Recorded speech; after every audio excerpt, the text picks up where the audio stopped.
ಮಗ ನಂದು SSLC fail, ಮುಂದೇನು ಮಾಡೋದು? ಅದಕ್ಕೆ ಯಾಕೋ ಟೆನ್ಷನ್ನು?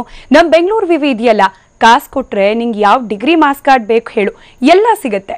ಹೀಗೆ ಪ್ಲಾನ್ ಮಾಡಿಕೊಂಡು ನಕಲಿ ಅಂಕಪಟ್ಟಿ ಮೇಲೆ ಭವಿಷ್ಯ ಕಟ್ಕೊಳ್ಳೋಕೆ ಹೊರಟಿರೋ ಕಳ್ಳ ವಿದ್ಯಾರ್ಥಿಗಳ ಬುಡಕ್ಕೆ ಕೊಳ್ಳಿ ಇಡೋಕೆ ಅದೇ ವಿವಿ ರೆಡಿಯಾಗಿದೆ.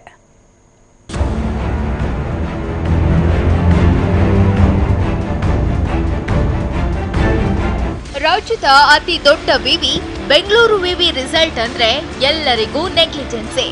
ಚೆನ್ನಾಗಿ ಓದೋ ವಿದ್ಯಾರ್ಥಿಗಳು ಏನ್ ಗುರು ನಮ್ಗೆಲ್ಲ ಇಲ್ಲಿ ಬೆಲೆ ಇಲ್ಲ ಅಂತ ಗೊಣಗ್ತಿದ್ರೆ, ಓದದ ವಿದ್ಯಾರ್ಥಿಗಳು ಮಗ ದುಡ್ಡಿದ್ರೆ ಸಾಕೋ, ಸ್ಟಡಿ ಗಿಡಿ ಅಂತ ಯಾಕೆ ಚಿಂತೆ ಮಾಡ್ತೀಯಾ, ಯಾವ ಡಿಗ್ರಿ ಬೇಕಾದ್ರೂ ಸಿಗುತ್ತೆ ಅಂತ ವ್ಯಂಗ್ಯ ಮಾಡ್ತಾರೆ. ಹೌದು, ಬೆಂಗಳೂರು ವಿವಿ ಮಾರ್ಕ್ಸ್ ಕಾರ್ಡ್ಗಳನ್ನ ಆರಾಮಾಗಿ ನಕಲು ಮಾಡ್ತಾರನ್ನೋ ಆರೋಪ ಇಂದು ನಿನ್ನೆಯದಲ್ಲ. ಅಲ್ಲದೆ ನಕಲಿ ಅಂಕಪಟ್ಟಿ ಜಾಲ ಕೆಲಸ ಮಾಡ್ತಾ ಇರೋದು ಸುಳ್ಳಲ್ಲ.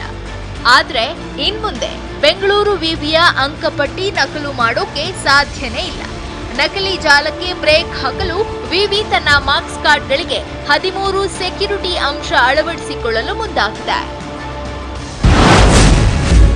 ಬೆಂಗಳೂರು ವಿವಿಯ ಹೊಸ ಅಂಕಪಟ್ಟಿಯಲ್ಲಿ ಐ ರೆಸಲ್ಯೂಷನ್ ಬಾರ್ಡರ್ ಅಳವಡಿಸಿ ರೇನ್ಬೋ ಕಲರ್ ಪ್ರಿಂಟಿಂಗ್ ಬಳಕೆ ಮಾಡಲಾಗ್ತಿದೆ. ಹಾಟ್ ಫಾಯಿಲ್ ಮತ್ತು ಮೈಕ್ರೋ ಲೈನ್ ಜೊತೆಗೆ ನ್ಯಾನೋ ಪ್ರಿಂಟಿಂಗ್ ಕೂಡ ಅಳವಡಿಸಲಾಗ್ತಿದೆ. QR ಕೋಡ್ ಕೂಡ ಇರಲಿದ್ದು ಸೆಕ್ಯೂರ್ ನಂಬರ್ ಫಾಂಟ್ ಬಳಸಲಾಗ್ತಿದೆ. ಇನ್ವಿಸಿಬಲ್ ಪ್ರಿಂಟಿಂಗ್ ಮತ್ತು ಆರ್ಟಿಫಿಷಿಯಲ್ ವಾಟರ್ ಮಾರ್ಕ್ ಪ್ರಿಂಟಿಂಗ್ ನಿಂದ ನಕಲು ಮಾಡೋದು ಸಾಧ್ಯವೇ ಇಲ್ಲ. ಇದರ ಜೊತೆಗೆ ಶೀಘ್ರದಲ್ಲಿ ರಿಸಲ್ಟ್ ನೀಡಲು SMS ಸಿಸ್ಟಮ್ ಕೂಡ ಅಳವಡಿಸಲಾಗ್ತಿದೆ. ಫಲಿತಾಂಶವನ್ನ ನೇರವಾಗಿ ವಿದ್ಯಾರ್ಥಿಗಳ ಆಧಾರ್ ಕಾರ್ಡ್ ರಿಜಿಸ್ಟರ್ ಆಗಿರೋ ಮೊಬೈಲ್ ಸಂಖ್ಯೆಗೆ ಕಳುಹಿಸಲು ವಿವಿ ಪ್ಲಾನ್ ಮಾಡಿಕೊಂಡಿದೆ. ಹಿಂದೆ ಎಲ್ಲ 2 ತಿಂಗಳಾಗ್ತಾ ಇತ್ತು ವ್ಯಾಲ್ಯೂಯೇಷನ್ಗೆ. ಈಗ ಕೇವಲ ನಾವು 25 ದಿವಸದಲ್ಲೇ ಫಲಿತಾಂಶವನ್ನು ಪ್ರಕಟಣೆ ಮಾಡ್ತಾ ಇದ್ದೀವಿ ಈ ಡಿಜಿಟಲೈಸ್ ಮುಖಾಂತರ. ಆ ವ್ಯಾಲ್ಯೂ ಆಗಿ ವಿತಿನ್ 24 ಅವರ್ಸಲ್ಲಿ ನಾವು ರಿಸಲ್ಟ್ಸ್ಗಳನ್ನ ಕೊಡ್ತೀವಿ. ಮತ್ತು ಆ ರಿಸಲ್ಟ್ಸ್ ಕೊಡ್ತಾ ಇದ್ದಂಗೆ ವಿದ್ಯಾರ್ಥಿಗಳಿಗೆ ಒಂದು ಇಮೇಲ್ ಅಡ್ರೆಸ್ಸು ಮತ್ತು ಅವರಿಗೆ ಒಂದು ಆಧಾರ್ ಲಿಂಕ್ಡ್ ID ನಂಬರನ್ನು ಕೊಟ್ಟು ಆ ID ನಂಬರ್ಗೆ ಅವರ ರಿಸಲ್ಟ್ ಹೋಗೋ ಥರ ವ್ಯವಸ್ಥೆಯನ್ನು ಮಾಡ್ತಾ ಇದ್ದೀವಿ. ಆದ್ರೆ ಇನ್ನು ವಿವಿ ಪರೀಕ್ಷಾ ವಿಭಾಗದಲ್ಲಿ ಸಾಕಷ್ಟು ಸಮಸ್ಯೆಗಳಿವೆ. 190 ಸಿಬ್ಬಂದಿ ಇರಬೇಕಾದ ಜಾಗದಲ್ಲಿ ಕೇವಲ 80ಕ್ಕಿಂತ ಕಡಿಮೆ ಸಿಬ್ಬಂದಿ ಕೆಲಸ ಮಾಡ್ತಿದ್ದಾರೆ.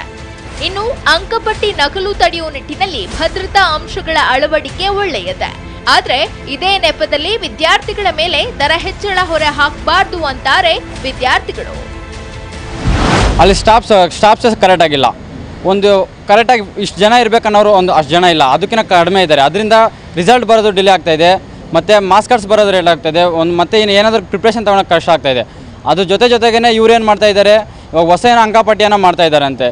ಇದಕ್ಕೆ ಅದು ಅಮೌಂಟು ವಿದ್ಯಾರ್ಥಿಗಳ ಮೇಲೆ ಹಾಕೋದು ತಪ್ಪು. ಅದು ಈಗಾಗಲೇ ಯೂನಿವರ್ಸಿಟಿ ಹೊಸ ಅಂಕಪಟ್ಟಿಗಳ ಮುದ್ರಣಕ್ಕೆ ಅವಕಾಶ ನೀಡಿದೆ.